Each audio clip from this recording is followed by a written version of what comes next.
Try again.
What is happening, everybody? Welcome back, welcome back, welcome back.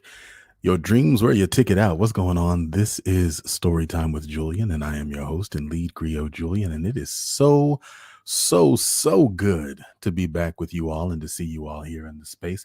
Let's see who all we've got today. Now, listen, I don't know if the audio is acting quite right. I've got to tell you, the music was coming through the cans real distorted. So you know how it is when you start things back up. We might have to blow the dust off and get some things worked out, but we're gonna get there. Let's see who we've got here. I see Tanya Horton is here. Welcome. I see Homie Lou is in the place. We see Angel Monique and Judy Lee. So good to see y'all. See Kamisha Umstead. Hey. I see Gina is back. We ain't seen Gina Gems in a long time. Welcome back, Gina. So good to see you. I see Erica Yolita is here. I see Kitty Foxy is here as promised.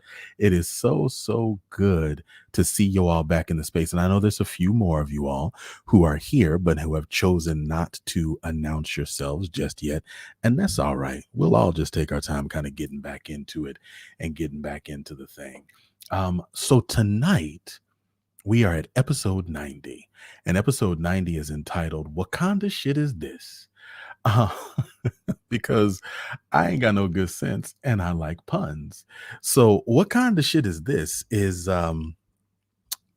called this the episode is called this because tonight we are reading from a book that I'm really excited about, and I'm gonna keep it a buck with y'all. I've had a lot of anxiety about returning for, let's just say, reasons. I've had a lot of anxiety about returning. I'm really glad to be back. I think once you kind of get back in the saddle, everything feels easier, right? It feels better. Um, but because I was having that anxiety, I was like, look, man, I just kind of want to read something chill. I want to read something kind of fun. And so I was fortunate. I've been doing a lot of book shopping for y'all. The shelves are overflowing. I'm not even going to front. The Storytime shelves are overflowing, and I've been purchasing books for the grab bag. So before we get into the book that we're going to read tonight, let me tell you a little bit about this grab bag situation. Here is what I need you to do. I said it before, and I'm going to say it again. I need you, if you have not, I need you to subscribe to Storytime with Julian on YouTube. I want you to start watching it on YouTube. I want you to start making your comments on YouTube. I want you to have the live conversations on YouTube. I know Facebook is fam and it's easier to draw everybody there. I get that. But we're really trying to cultivate it on YouTube. Now, as a matter of incentive, here is one of the things that I am prepared to do. I have been collecting a lot of books, brand new, never been read, or brand new copies. I'm not going to say not the copies that we've had on the shelf here, but brand new copies, some Storytime with Julian faves, also some new stuff, also some autographed first editions of stuff. Some of those autographed first editions are from Storytime with Julian faves. Some of them are from authors that you love that we have never read yet. And I am going to collect all of these in a nice, wonderful tote bag or satchel. And these are going to be made available as a prize. And here's what has to happen. I need 1,000 subscribers on YouTube. That's right. I need 1,000. Once we hit 1,000, I am going to draw randomly from the comments a name. We're going to draw a name, and that person is going to win all of those books.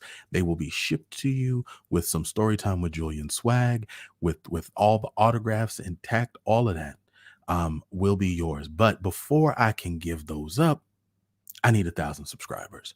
And then after we hit 1,000, we'll do something for the 2,500 mark.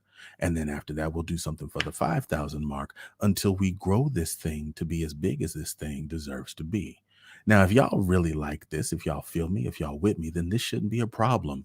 Go subscribe right now to Storytime with Julian. Make this happen. Maybe you will be the lucky person to walk away with all that good black bookage, because that's the goal. That's the dream. Now, let me share a little story with you.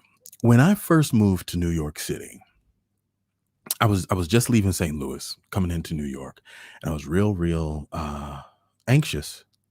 And my brother, he decided, he said, you know what, I want you to chill, I want you to relax. I'm gonna take you for a walk. Let's just take a walk. And I forgot to turn off notifications on the phone, which I'm actually using as the camera, but that's all right. He said, I'm gonna take you for a walk. And his main goal was to get me comfortable in the city. And he said we were going to walk to a comic shop. I love comic books, so that made perfect sense. You know, something I could just kind of rest in and land in. But along the way, we walked past this building, this square, boxy building. He's like, oh, take a look across the street. I look across the street. He's like, that's Madison Square Garden. Okay. And so we keep walking. We turn a corner, walk another block, turn another corner, walk another block. He's like, oh, look over there. And I look over there. And he's like, that's the Empire State Building. And then right across the street from the Empire State Building was the comic book shop. And we went in and we played Street Fighter Alpha, and we brought a bunch of comic books, and we went home and drank chocolate milk and read comic books like we used to do back when we was kids. And it was a moment, but the thing of it was he knew that the comics were like a place where I could land, that they were a place where I could feel comfortable. And he also knew that getting there, it would be easier to point out to me these things that in my head I had built up to be so huge and so monumental and so incredible. And these were just the things in my neighborhood. These are the landmarks in your neighborhood. In your neighborhood. Like, it was really just that simple. So when I was trying to figure out where I was going to come from tonight, where I was going to take my text, as some of your pastors might say, it felt easy to me to go to a comic book place. Now, this book right here, Black Panther, Tales of Wakanda, I'm mad excited about this book. I need y'all to know that. So let's talk about expectations, right? So when I saw that the book came out, I was like, oh, okay, that'll be cool. I thought, because Ta-Nehisi Coates had written some stuff, and Roxane Gay had written some stuff. So I thought this was just another trade paperback graphic novel collection, with some Wakanda stories. Cool. I was with it. No, ma'am, no, sir. Let me show you this book right here. Look at this. Oh, this is thickness. Yeah, no, this has a spine. This is a book. Listen to that. That's a book. Okay. This book, Black Panther Tales of Wakanda, is a groundbreaking anthology from the African diaspora, featuring writings by Sui Davies, Okumboa, Nikki Giovanni, Cherie Renee Thomas, Tanaravi. Damn it, I always do this to her. And I swear we're going to have her on the show, and I'm just going to pray. Tanana Reeve Dew, Cadwell Turnbull, and many more. Linda Addison, Maurice Brodus, Christopher Chambers, Milton J. Davis, Jesse J. Holland, Harlan James, Danian Daryl Jerry, Kayoko M. LL McKinney, Temi O. Sui Davis, I said her already, Glenn Paris, Alex Simmons, and Troy L. Wiggins are in this book. So they got like writers to write actual stories and make a real anthology of stories about Wakanda. And I was like, yes, I want to, of course, this. And I was fortunate to pick up a first edition hardback. I am sure this is going to be reprinted in paperback. I am going to work on getting 2 more. I'm going to try and get another one just because I kind of want to preserve this. And I know this one's going to get read mighty hard. So I might actually wait to get a paperback. But you best believe if I can get my hands on a signed first edition, that's going in the grab bag. So keep an eye out for that. But I'm really hoping that y'all enjoy the story tonight. Now, the story that we're reading tonight is Kindred Spirits, and that's by Maurice Brodus. Now, I'm actually excited to read this story because in this on the shelves, on the Storytime with Julian shelves, we've got 2 books by Maurice Brodus because the brother knows how to title a book. He's got a book called Pimp My Airship. And I said, well, yes, my little steampunk heart said, absolutely, I want that book. And then he's got another one that we've got on the shelf. It's the Brothers Leviathan, I believe is the title of it. So really, really excited about this.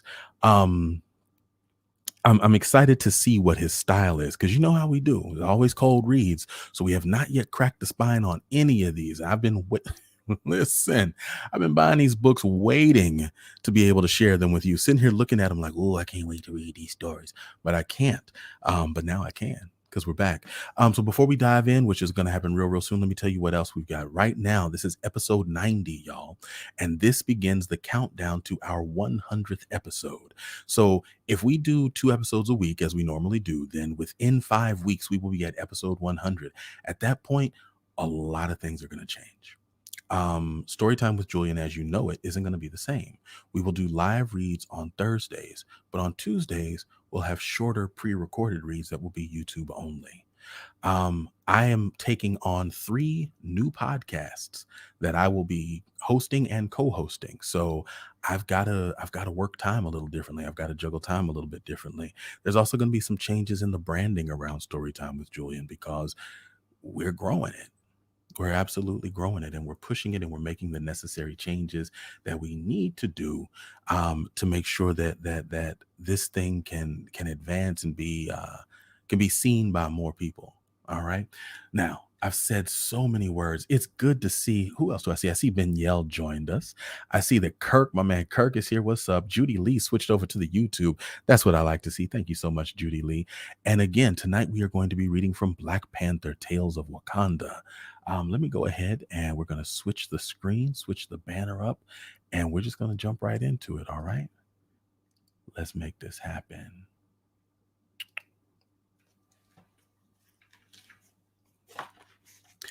Now, I did have some hope of reading the introduction, but I'm going to keep it a buck with you. I don't want to. I spent a little bit more time kind of getting back in the saddle.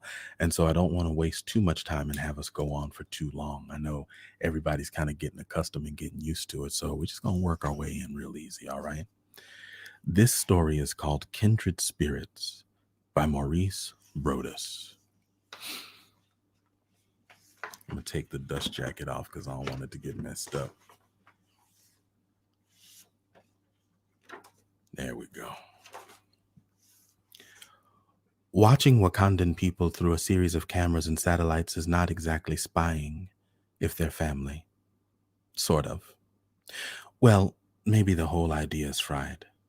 The thing about being a Dora Milaje, the royal protectorate gathered from various tribes of the Wakandan king and, well, his personal bodyguards, not that he needs either, is that I have access to all sorts of technology and surveillance, not that studying a fisherman ranks high on anyone else's priority list.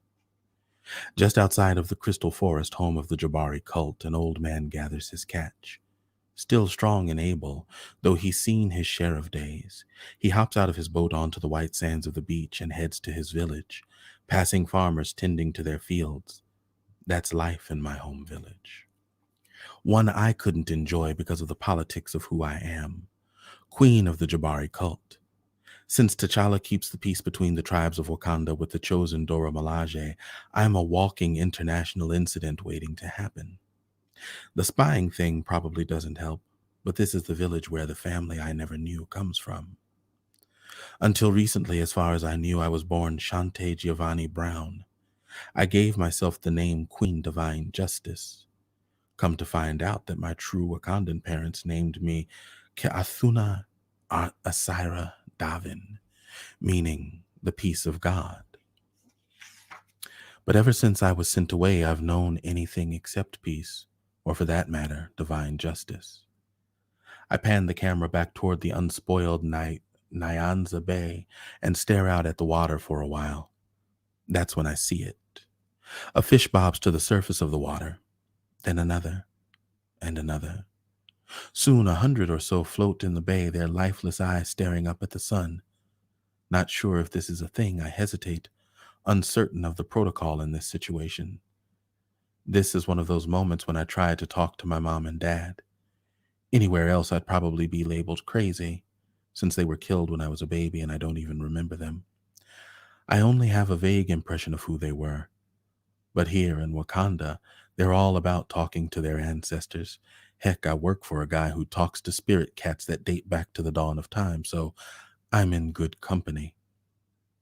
My gut tells me this is a spy versus spy situation, so there's only one person to contact. You summoned me, my lady? I recognize the voice before I turn around. Hunter, also known as the White Wolf, chieftain of the Zaraze, literally the dogs of war. Figuratively, he's the head of Wakanda's secret intelligence forces, and the Black Panther's half-brother. The king trusts him as much as Thor trusts Loki. I ain't down with that my lady-ish. I fix my eyes on him the way I would any dude who catcalled me while I was trying to take a stroll minding my own business. That hard don't test me stare flashes to bear like breathing at this point. Just showing respect due a queen. Hunter leans against the doorframe without a worry about getting the slightest bit of dirt on his perfectly white, perfectly tailored business suit. But everything about him is a lie. His suit is actually his white wolf uniform made to appear as a suit, with the same advanced technology that allows him to sneak in here and pose dramatically. That's the thing about Hunter. He's like the uncle that is always up to something. I can get with that. I shut off my display, though I hadn't actually summoned you yet. Yes, you had, though you may not have realized it. Perhaps now would be a good time to caution you that when you use our defense monitors to spy on a restricted area, someone's going to notice. Okay, I kind of thought my Dora Milaje status gave me clearance. Anyway, I wanted your opinion on something. I point to the fish clustered on the water. What do you make of this? A fish kill. His wry grin betrays amusement at his own smug response. That much I figured out on my own. What do you think it means? Hunter's eyes constantly size me up. I hate how everyone around here treats every opportunity like it's a teaching moment. Someone's dumping something they shouldn't. What do you plan to do about it? I don't know. It needs to be investigated. Maybe take it to the king. This is nothing to bother the king about. He already mopes about in his malaise. The ever-present shadow of the king looms long, with few ever escaping it. No one ever wants to trouble him. Then why would you check it out, investigate, and learn more? Those are I don't know what those people are to me, but I'm protective of them. Very well. Hunter steps to the console and produces a series of holographic images. In the meantime, I'm to brief you on the gala tonight. Where's... I glanced about for my Dora Milaje instructor. This is a state function and a security matter. You'll be escorting the king as he meets with the Chinese business delegates as part of the Build and Railway Forum soiree. A barf party? I yell louder than intended. I can't hide the snicker in my voice. Queen. His voice trails in admonishing disapproval. Don't get mad at me for calling it what it is. They spend all that money and no one had an extra $50 to chip in for better branding. I assure you this is a matter of grave import to the Chinese. Their larger agenda involves building a railroad from Azania that will eventually extend to Nairobi and Naganda, replacing the line built during the British colonial rule. The better to transport wealth out of the countries more efficiently. Cynical much? My eyebrows arch, but I also have a resting, skeptical face. Merely a student of history. Colonizers are like addicts. I know my share of addicts. They don't see people. They only see resources to be consumed. Once they have, you cease to exist and they move on.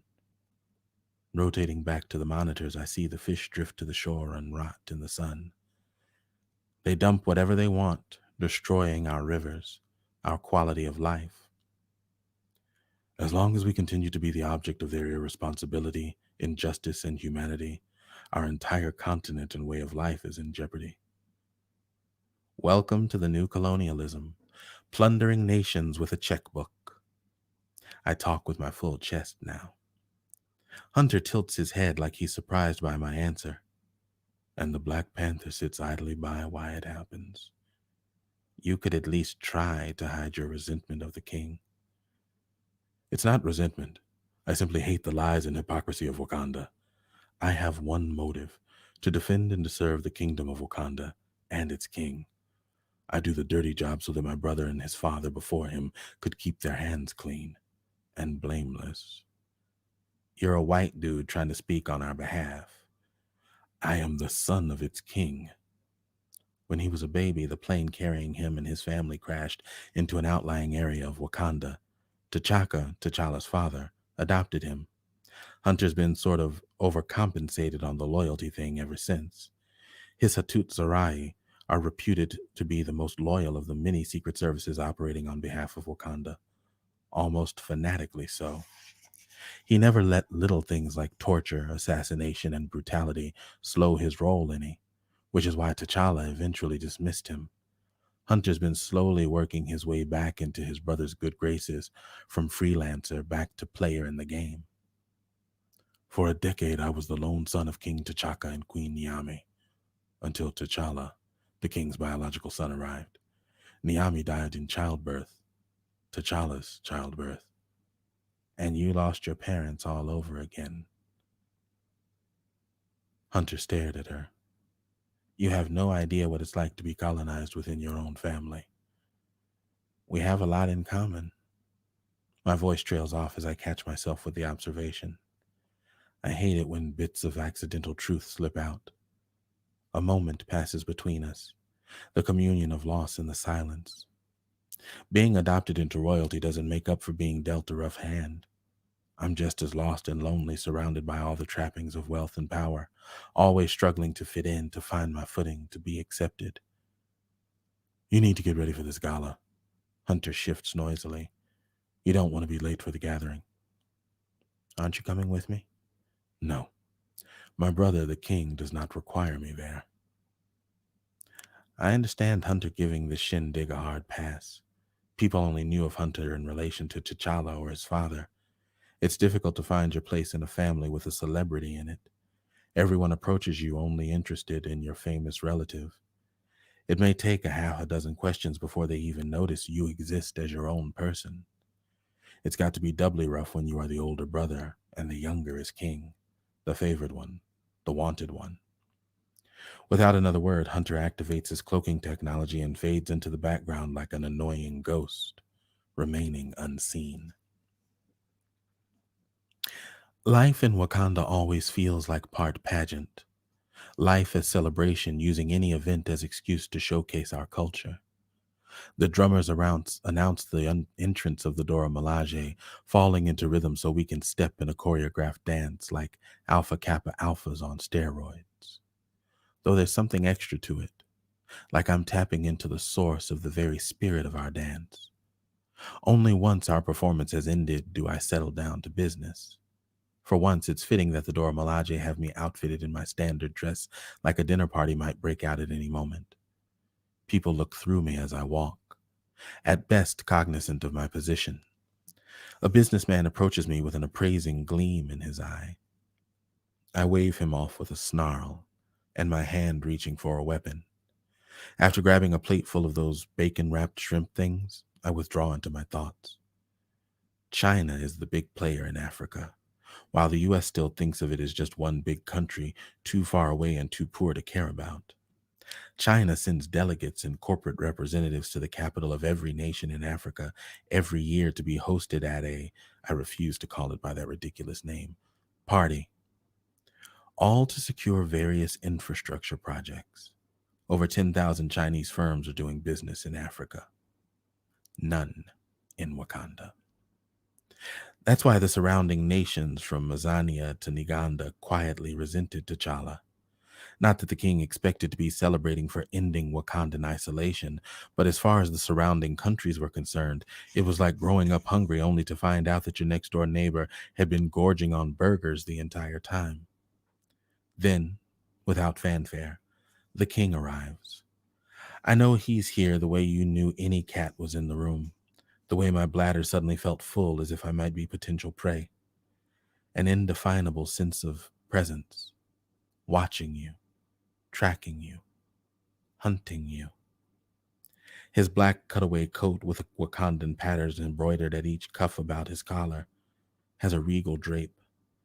King T'Challa glides through the room like a shark unhampered by water. No, that's not quite right. He's free, in the truest sense of the word. No one here holds any leverage over him. No one can control him. No one binds him. Not by chains, not by favor, not by money. Yet there's still a heaviness to him, like he carries the responsibility to the entire nation. When you're king, the weight of the world rests on your shoulders, and he has big-ass shoulders. Why am I here? Without heat, genuinely curious, I assume my position at his side. To watch, to learn. T'Challa only speaks to me in Hausa, his default language and that of the Dora Milaje. Any given citizen of Wakanda speaks 3 or 4 languages, at least. I was born in Chicago. I still don't know much Hausa even less Wakandan. I need you to speak American, preferably in the dialect of Hood. The corner of his mouth twitches, practically a beaming smile from him. Consider this a practicum in your study of international affairs, part of your training as Dora Milaje, if you are one day to lead. Hunter's warning flits through my head, but I need to bother a brother. King T'Challa, a matter has come to my attention. There's been a fish kill at Nyanza, on the outskirts of the Crystal Forest. I asked the White Wolf to check it out. I close my eyes, waiting for the yelling about overstepping my bounds to start. At least that's what my life in Chicago taught me to expect. When it doesn't come, I open them again. My brother is not to be trusted, T'Challa intones, low and serious. What's the deal with you two? If he can't be trusted, why put him in charge of anything more important than toast? He's still family. He's still loyal to Wakanda. His childhood, already constrained by being the heir to an ancient and unbroken dynasty, ended when he was about my age, when his father was killed in front of him. His life, all duty and sacrifice, measured in discipline, drive, and focus. I'm doing good to get my cornflakes in the morning. It might be the king thing or the hero thing or the inner teenage boy whose dad was taken away from him thing, but he's closed himself off, rarely letting anyone in the man's rarely letting anyone in. The man's in need of a hobby. Good evening, King T'Challa. Jiang, the chief executive officer of one of Asia's largest corporations, sidles up to us. Though the king towers over a foot taller than him, the CEO of the East Asian Corp carries himself with the confidence and unassuming power of someone used to being underestimated. It is still king, correct? This jumped up real estate mogul trying to be slick with his shade. T'Challa recently thwarted a challenge from Eric Killmonger. As part of his strategy, King T'Challa dissolved Wakanda's political government and crashed its economy. One of his typically convoluted plans that pitted everyone against each other so that folks couldn't see what he was up to. U.S. State Department liaison Everett Ross once told me, "If you learn nothing else about my client, learn this. Whatever you think he's doing something else." But like all actions, it's had its share of consequences. He's still technically king, but no longer chieftain. The way I understand it, the rule of law became tribal over political. One of the reasons I was brought here from my safe house in Chicago was to quell some of the tribal council tensions. I am Wakanda's king. Though he spoke without a hint of annoyance, T'Challa's voice always had the undercurrent of, tread lightly or I'll take your grandmother's switch to your behind. We hope to be Wakanda's friend. The East Asia Corp, of course, hopes only to help Africa stand by themselves. Jiang's face lit up, all warmth and charm. Our government and our business concerns have always backed African liberation movements since Wakanda won't. A velvet glove does not make the yoke of colonialism any less brutal. If you've come to exploit us, it only makes you someone new to resist. T'Challa meets his eyes. It's a dark and terrible thing to stare into the eyes of a panther up close. Jiang takes a half step backward. We have learned much from the ways of those who would oppress us. That is the fear, that you believe that it's China's turn to exploit us, a new colonizer looking to grow its power on our wealth. Jiang presses his hand to his chest in mock injury. Our corporation pursues a different path. After all, after the death of our founding father, our more progressive leaders chose to invest in business, science, and technology. Now we simply do business. We're offering trade and aid. For example, we're building a $1.7 billion hydropower dam in Uganda.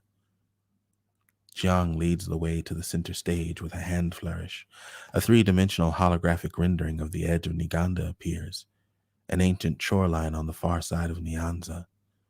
Once that image settles, Jiang overlays it with the image of the proposed project. A tourist park, residential area, industrial zone, commercial zone, tech park, art district, all terminating at the dam in progress. We want to turn the city into a high-tech hub, one of the world's largest with the largest port. Jiang all but beams with pride. It's all about responsible investment. Responsible foreign investment is an oxymoron. At the sudden silence, I glance around. Everyone shifts towards me. I had accidentally used my outside voice. Go on, T'Challa says. When I first read the proposal, it looked generous, I begin, hiding the quiver of uncertainty in my voice. The deals and loans weren't profitable for China's Commercial Holdings International Bank. Why do we listen to the prattlings of a naive child? Jiang's umbrage sears as a visible scar of a sneer across his face. The way you talk to the youngest of our citizens is emblematic of how you see all of us. This child is a valued member of my inner circle. The children of Wakanda are trained as leaders from the time they can speak and are free to share their thoughts. T'Challa nods for me to continue. But, I emphasize the word for good measure, when you read the fine print, should a country fail to meet the terms of the loan, Chinese corporations, and by extension the government of China, will control those projects for their interests outright. The finer points of international commerce may be lost on you. We pay our fair share in taxes to countries we do business in, Azania, Canaan, Nairobi, Uganda. We promote African autonomy and independence because we need more trading partners. Again, we only want to be a friend to the Hiren. That means black people. The way he says it, I hear a hard R. Africa has no friends, only exploiters. The history of empty promises and condescension from the West has made us wary. We know when we're addressed as equals. After all, we too are a nation of banks. This is exactly why I hate political intrigue. There's simply sometimes when you need to just straight cuss someone out to their face. Speaking of, T'Challa's face devolves beyond a poker face, like he's able to hide even his, I don't know, spirit from me. There's just a wall where a man should be. Ruling seems to be about managed paranoia, calculating what your enemies are up to even when your friends are up to, since everyone moves according to their own self-interest. And an outsider can only know T'Challa from his actions, and even those are layers within schemes. A lonely place within the halls of power. A flutter in the hologram draws my attention. Is this a live feed? I ask. Yes, it is. Jiang relaxes, sounding entirely pleased with himself. My king. I nod toward a shimmer on the screen, the slightest ripple. But to those who know what they were looking at, it's the signature distortion effect produced by the way the Hattutsari's cloaking technology bends light. Hunter. The king surely saw it, though his face didn't betray a flicker of recognition. Then I wonder if I was supposed to alert anyone at all to it, and curse my big mouth. Jiang squints, but he doesn't know what to look for. If one of your operatives sabotages our work, the businessman blusters, his assumptions filling the blanks of what he can't see, we will hold you personally responsible. As a measure of commitment to building our relationship, I will personally see to any rogue elements of my kingdom. No! A heightened measure of alarm fills Jiang's voice. We will see it as an intrusion of our sovereignty. And yet, you have no standing here. Uganda is not your nation. Nor yours. Jiang straightens his suit as if it's rough. Jiang straightens his suit as if unruffled. The elephant crapping in the pool being that Uganda has a kleptocracy on its best day. Its loyalty bought by whoever has the largest check at the moment. Besides, we have sensitive corporate intelligence issues at play here. We would not want to put your highness in a position to be accused of espionage. If there are any rogue elements, I shall gather them before anyone is compromised. Your highness, there's simply no need. Jiang's voice trails off as he considers his words. It must be important because he usually flows with no kind of filter. Such an egregious trespass will not be tolerated. You will be wise not to meddle in our business affairs. This was not a request. T'Challa whirls on his heel with the ease and power of a hurricane changing course. Pity any who got in his way. Where to? Preparing to punch coordinates into the Talon, a Wakandan stealth jet, I glance back toward the king. To the Nagandan site, beloved. T'Challa's suit transforms, his jacket fading into the ceremonial vestments of his tribal rank. 'Cause, seriously, who was going to take that suit from him? Vibranian souls, energy daggers, built-in night vision, claws made of anti-metal, a vibranian alloy that destabilizes the molecular structure of any other metal that it comes in contact with. No longer chieftain in the title, he was still the Black Panther. And he must mean business because he's not wearing the cape. I'm not one to judge another's drip, but I never felt the cape. He focuses his scrutiny on me. I don't know if it's the odd tilt of his head or what, but it's like his steady gaze takes in the entirety of who I am. What's troubling you? I hate it when he does that. Like a doctor diagnosing you before you're ready to admit that you're sick. How many Wakandans are out there as part of the diaspora? None. None? Even my voice arches in skepticism. None of our people were ever enslaved. I wonder what Killmonger would have to say about that. I regret my words as they leave my mouth. I'm so sorry, my king. I chose my words poorly. Funny how I get all my king whenever I remember he's not the typical member of the Long Underwear Club. He's actually royalty. It's within his discretion to order my execution as a matter of state. I might slip and catch a case for treason. No, that's not what fuels it. It's more that I am reminded of the fundamental respect I have for the man. The title comes along for the ride, but it's the man I never want to disappoint or hurt. Say your piece, beloved. His tone gentle and inviting. Flying over mud huts and villages with thatched roofs, coconut groves along the beach, reminds me how close we are to the villages of the Crystal Forest.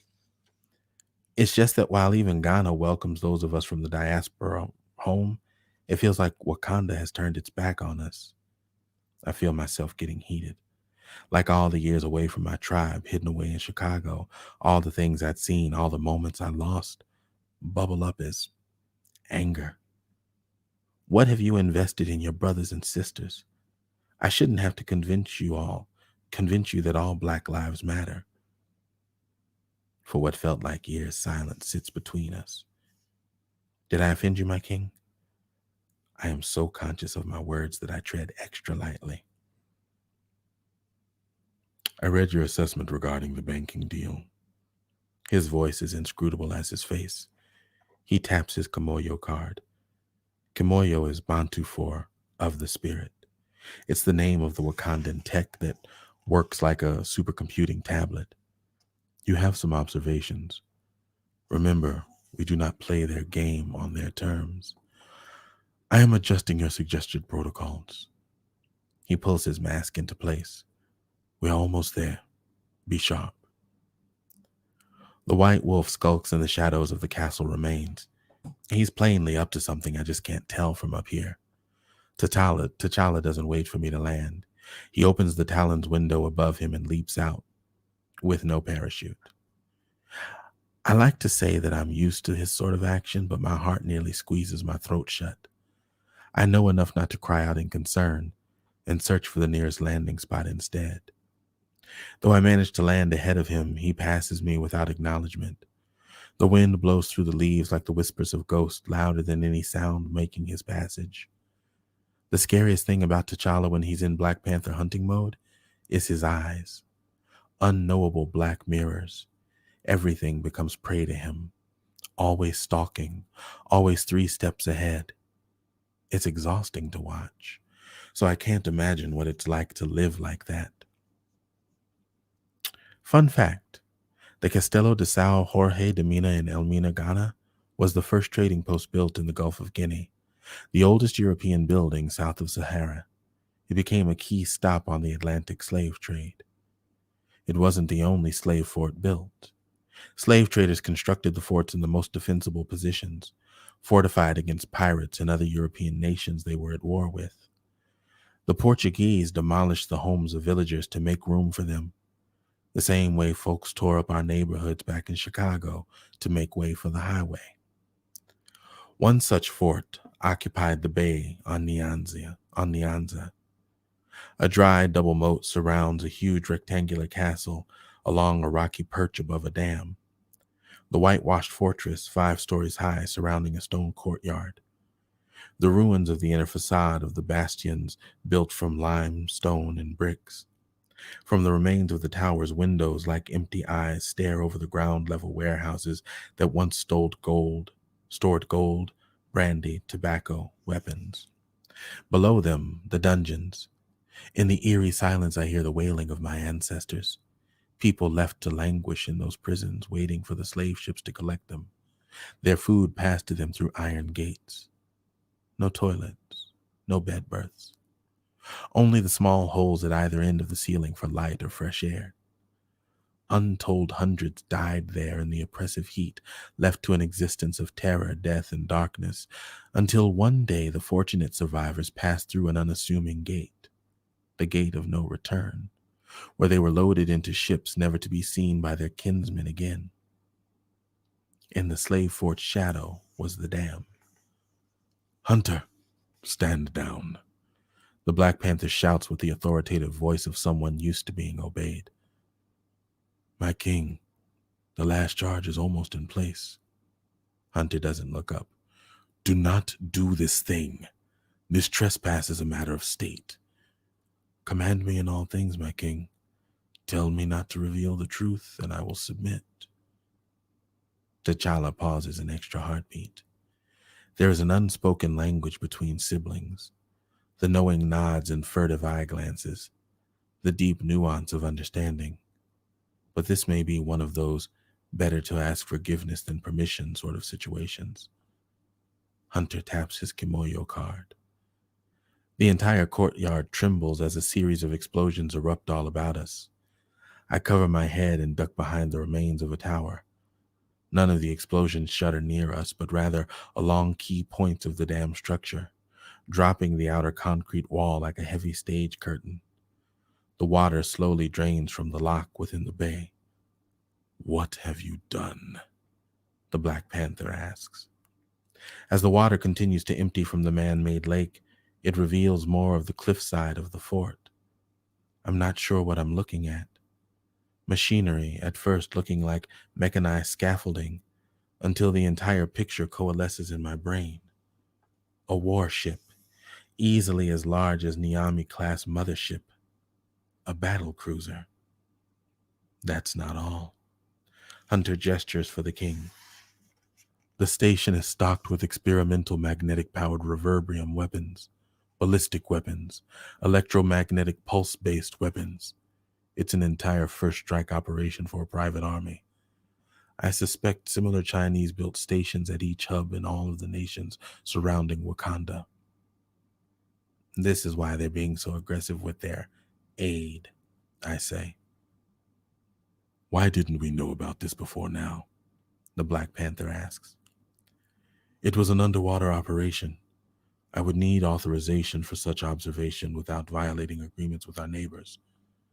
"But, Hunter," older brothers can't help themselves sometimes, like no matter what, they have this baseline instinct to be protective of their younger siblings.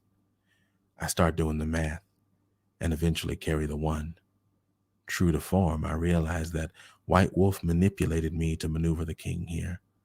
Probably sabotaged the system by the crystal forest on the Nyanza himself to lure me in. With the dawning understanding sweeping my face, Hunter all but winks at me. "Your xenophobic isolationism was a dangerous provocation. We have to take steps to protect ourselves and our interests." Hunter stands, his arms held out as he nears the king. "These Chinese corporations, and by proxy their central government, will use its African territories to fight the West, establish a base of operation for future wars, a war on African soil, drawing Africans into the conflict. The Dora Milaje train in a variety of subjects, especially those involving human behavior. There's a theory of thought called family systems that describes how when two people are in conflict, sometimes people triangulate. That's when, rather than resolving their disagreement, they involve or entangle a third person in an attempt to avoid or diffuse their own conflict. The Black Panther and White Wolf are about to triangulate the mess out of the Chinese. You cannot act in the name of Wakanda without my leave. T'Challa raises his voice. You could have funded, even built a clean energy infrastructure, propelled all of Africa, not even just your neighbors, past any other first world nation. With reforms and opportunities in education and employment, you could transform entire developing economies. You squander your rule by betraying your own people. Anger is a gift. I understand because I'm like the Santa of rage. All that diplomatic training and big picture thinking has trained T'Challa to be a miasma of repressed emotions. Internal pain always comes out. Struck in patterns, cut off, stuck in conflict, and played by politics, be it family or governmental. All those hurts, insecurities, slights, resentments, anger, all welling up, using their fists to sort out their feelings. Everyone pays the price. In that, maybe the Black Panther is not so different from the regular spandex set.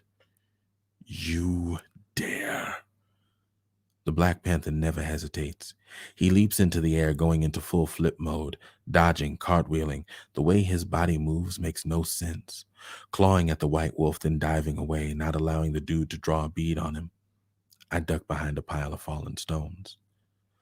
Hunter skulks about the shadows, casually blasting away like that's what people do. He strikes without a sound, noiselessly passing with brutal efficiency. Every bit the king's rival and brother. Y'all can't hug this ish out? I scream over the weapon's fire. One of the White Wolf's blasts ruptures a pipe of some sort. There's another explosion. Smoke fills the spot where Black Panther once was. My heart can't help but pause, worrying after him. King or no, he is my family. Maybe the only family I have left. I suppose they both are. Through the swirl, a shadow moves, faster than my eye can track. The Black Panther dashes from the smoke and in a mighty leap lands a kick that sends the White Wolf across the room. Staggering to his feet, the White Wolf looks so lost. Like a dutiful son, desperate to please a father who would never love him. A man in search of purpose and mission, something to accomplish to fill a hole in him, a missing part of himself. Like his brother trying to be strong in a world that tears at his strength, not wanting them to be great. I love T'Challa, I really do. But he has the emotional intelligence of a goldfish. It occurs to me that maybe one of the reasons he went to America to eventually join the Avengers, excuse me, to eventually join the Avengers was to become more connected, to learn our story. Stop! As I come from behind the stones, I raise my hands in a don't shoot pose. In all your time together, did you ever learn his story? Or were you too busy becoming your father's son? Forgetting and leaving behind the man that was your brother? Everyone just wants to find a place in their family, even Hunter. White Wolf continues to circle, but some steam has been taken out of his movements. T'Challa lifts his hand to stop him. Black Panther pauses, tilting his head again like he's taking in every aspect of his brother for the first time. Swaubonya, Hunter, T'Challa says low and measured. Back in Chicago, I was in a summer program called the Saubonya Lab. The word is a Zulu greeting that literally means, I see you, and by seeing you, I bring you into being. It's a beautiful way to say hello. Yibo Saubonya, Hunter replies. The customary, yes, we see you too, but looks like a man trying to figure out a way home. For a self-described man of peace, many of your conflicts end with violence. Why do so many of your attempts to snap me out of my supposed malaise look like attempts on my life? T'Challa asks. Sibling reparations, Hunter says, which are not a thing. His voice calm as ever, like he's on a pleasant stroll through the park. T'Challa smirks. Beloved, if you would deal with our friend, the CEO. My Kamoyo card dings. On cue, Jiang's image pops up in all this holographic glory from it.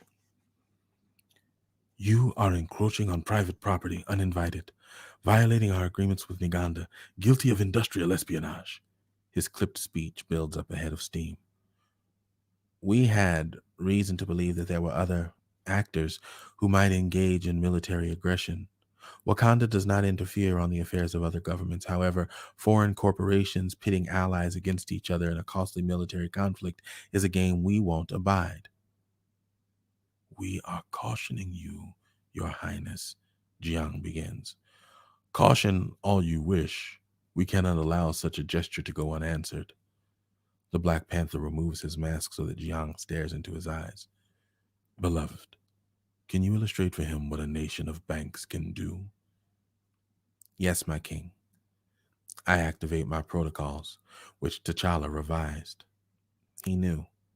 Of course he knew. It's not about us. It's about Wakanda. Always Wakanda first. Sometimes I feel like we're all, me, Hunter, Jiang, always playing catch up with him.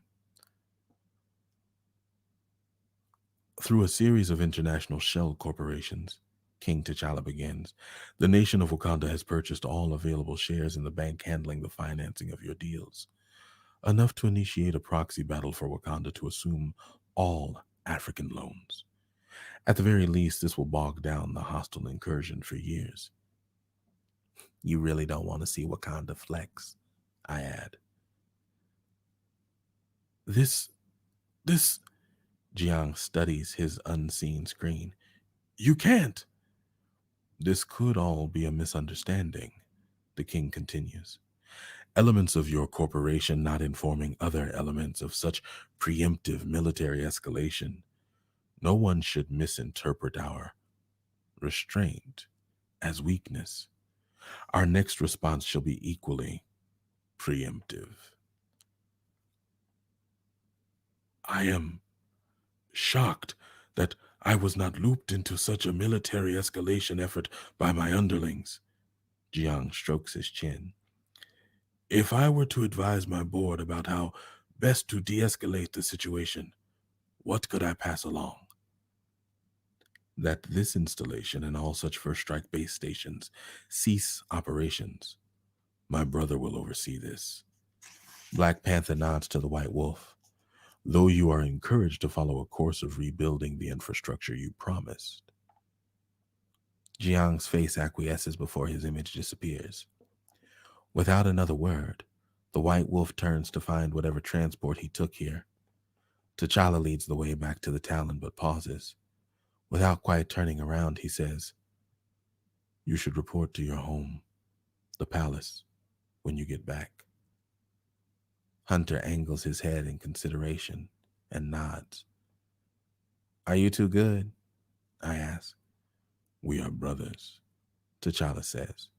We both serve the land of our fathers, our home. Now, as it ever was, is Wakanda. Sometimes, with family, that's as good as things get. And thus endeth the story. All right, y'all. That was it. That was our first story back.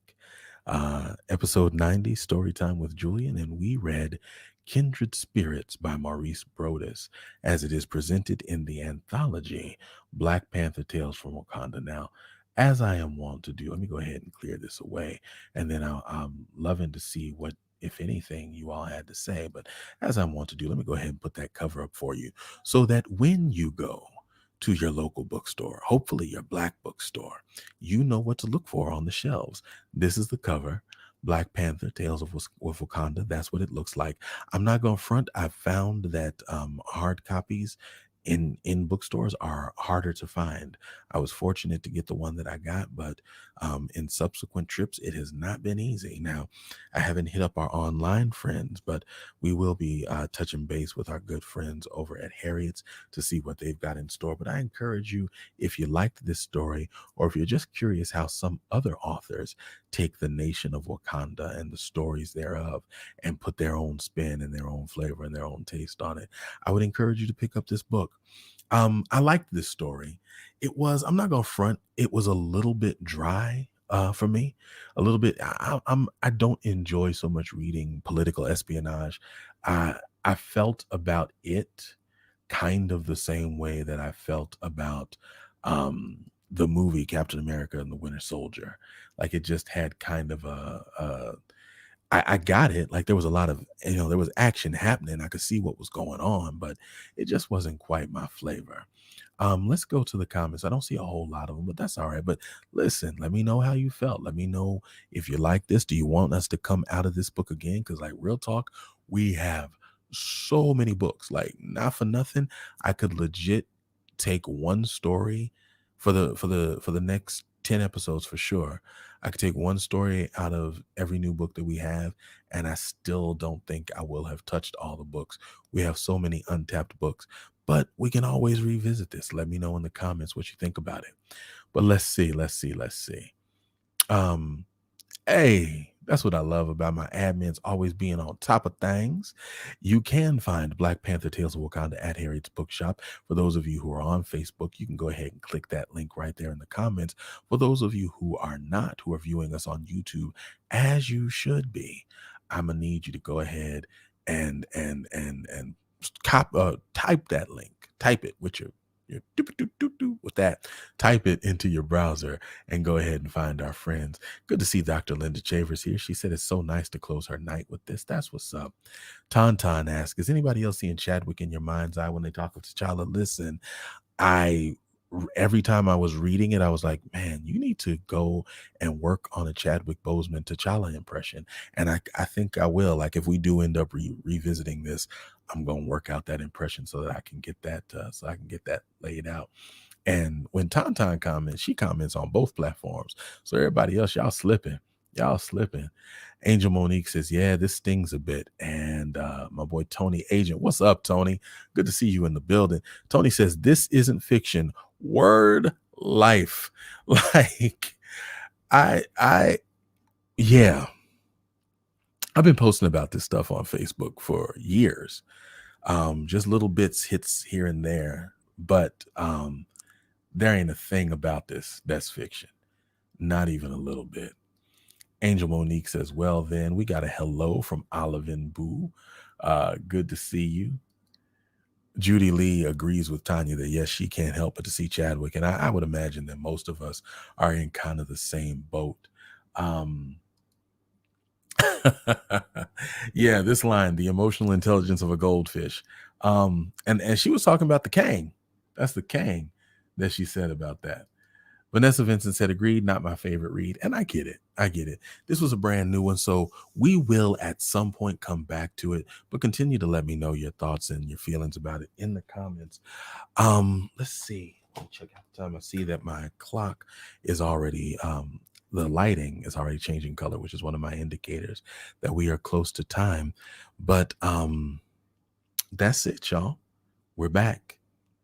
Maybe not with a bang, certainly not with a whimper, but with a whole lot of exciting things coming up for the future. I am really, really, really glad to be back, and I hope that you all are happy to have the show back.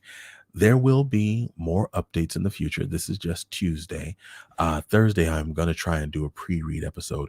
Also, that's another thing. There's going to be some changes in the pre-read. The pre-read is going to operate now more as a hosted show with not for Thursday, but in future episodes, it's going to operate more as a hosted show where we're going to have guests talk to us a little bit about what they like to read, about what they're up to in the world, and it'll be associated with whatever we've got reading coming up. Some of the people who are going to be joining us are going to be Erica D. Butler, who you all might know as the brown girl from the podcast The Brown Girl Says, Alexander Hardy, who you all might know as the Colored Boy, also of No Ashy Spirits, Get Some Joy. He's going to be talking with us about a book that I'm actually really fond of. We'll have some of that coming up. Also, just to let you know, hang in there with us because there are two big things that we've got coming up on the horizon. Uh, we had planned for it to be the 100th episode, but the producer of the show just gave me a call last week and let me know, hold on, I'm saying words that y'all don't have an association with. Let me run it back. For the 100th episode, I had something really special planned for y'all. And we were going to switch story time with Julian to playtime with Julian. Some of you know that I am a stage actor, and I've been working on a dramatic reading of a brand new play by one of the great playwrights in the area.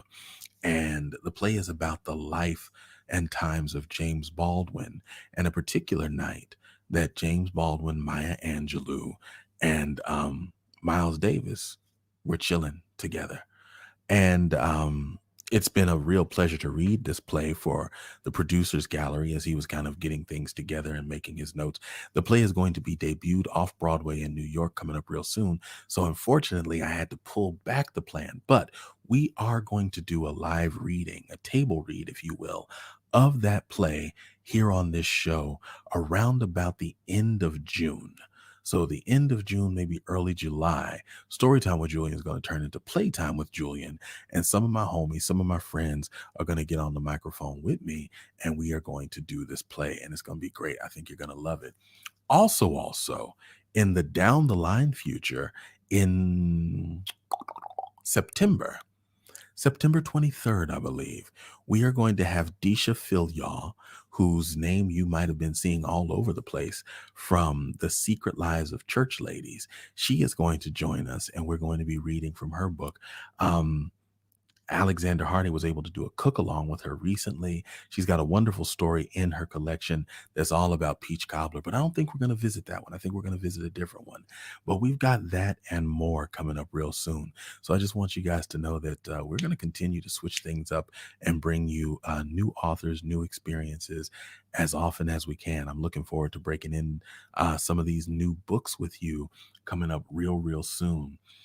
And I think that's it. I think that's it for tonight. I hope to see you all on Thursday. I hope on Thursday you're excited like I am and ready to hear something new. Before I let you go, please follow and share our pages. If you like this experience and you have a good time tuning in with Storytime with Julian, let your friends know. Let your fam and them know. Be like, hey, fam, you should swing through on Tuesdays and Thursdays, blase, blase, blase. Whoop-de-whoop. Let them know where they can find us. That's at Storytime Julian on Instagram. It's at Storytime Julian on Twitters. On YouTube, you just got to go youtube.com/Storytime with Julian. And listen, if you enjoy what we're doing and you want to contribute to it, please go ahead and bless us. You can do that. Now, this says tip your griot, hashtag Julian Long. That's my personal.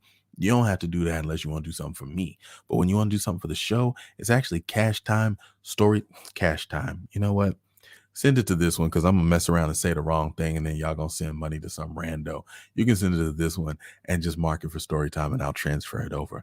But listen, y'all, it has been a real pleasure to just be back on here with you. I look forward to seeing you again real soon. No closing credits tonight because I just didn't have time to get on the editing suite and knock those out. But you know, we coming back. We doing everything in full motion.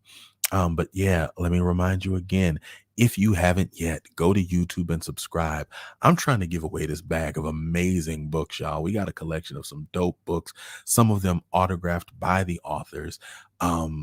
You're going to want this. One person's going to walk away with this. Now, I'll have some extra copies of some autographed books kind of in the background from time to time just for incentives, but I'm only going to be giving those things away to people who are YouTube subscribers. You can keep watching on Facebook if you want to, but we're trying to build this YouTube thing. So let me get 1,000 subscribers. Help me get to 1,000 subscribers, and we will give away this collection of amazing first editions, brand new, some of them autographed books for you to enjoy, all of them Black authored, and we're just excited to share it. So that's it. That's it.